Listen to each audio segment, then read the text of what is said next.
Ngabonile amaphutha akho, ngabekezela Samuelo, ngoba ngingafuni umshado wethu umosheke.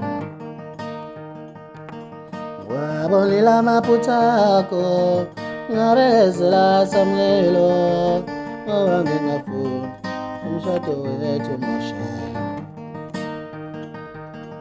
Ngabonile amaphutha akho, ngabekezela Samuelo, ngoba ngingafuni umshado wethu umosheke.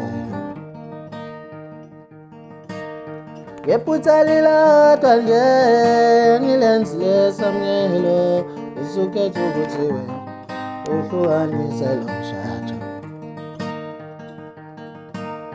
Ngephutha lilodwa nje ngilenzile Samuelo, usukhetha ukuthi wena uhlukanise lo mshado.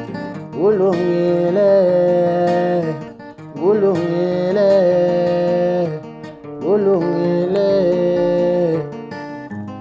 ngiyahlonipha isinqumo sakho.